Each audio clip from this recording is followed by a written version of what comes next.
Hi friends, good morning అండి. Welcome back to my channel Sri Tulasi homely vlogs. అయితే వాళ్ళ vlog వచ్చేసి పూజా గదిలో మనం పాటించవలసిన నియమాలు ఏంటి. అయితే ఫస్ట్ వన్ వచ్చేసి మనము చూద్దాం.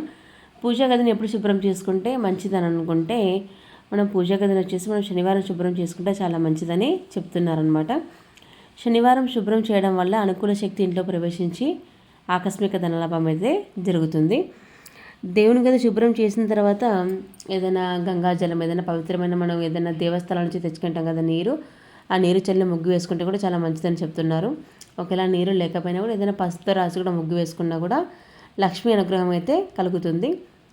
పూజ గది శుభ్రం చేసేటప్పుడు మనం ఎట్టి పరిస్థితుల్లో దేవుడి విగ్రహాలు కానీ దేవుని ఫొటోస్ కానీ నేలపైన అయితే పెట్టకూడదు. ఇది ఆల్మోస్ట్ అందరికి తెలిసిన విషయమేనండి. మనం ఏదైనా ఒక న్యూస్ పేపర్ లేదంటే క్లాత్ వేసి కానీ పెట్టాలన్నమాట. పూజా గది శుభ్రం చేసే టైంలో అయితే ఈ విధంగా అయితే చేయాలి. దేవుడికి పూజ చేసేటప్పుడు ఖచ్చితంగా మనం దీపం అనేది వెలిగించే మనం పూజ చేయాలి. అది ఏ దీపమైనా సరే ఎవరి శక్తి అనుసారం వాళ్ళు దీపం అనేది పెట్టుకోవచ్చు అనమాట. దీపం లేని పూజ మనకి అసంపూర్ణంగా ఉంటుంది. మనం ఎంత ఫొటోస్ క్లీన్ చేసి ఎంత అలంకరణ చేసినా దీపం వెలిగించకపోతే ఆ పూజకు అనేది అర్థం ఉండదండి. అందుకని ఖచ్చితంగా మనము దీపం అనేది వెలిగించాలి.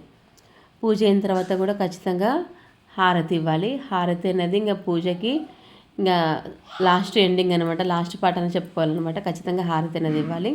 హారతి అనేది మనము పత్తి ఒత్తుతైనా ఇవ్వచ్చు, లేదంటే కర్పూరంతో ఇవ్వచ్చు, అది ఎవరిష్టం వారిది.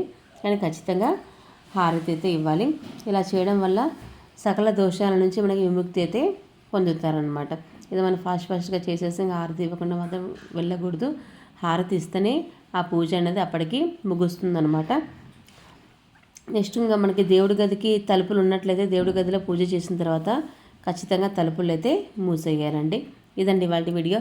Thank you for watching. Bye bye. Please subscribe.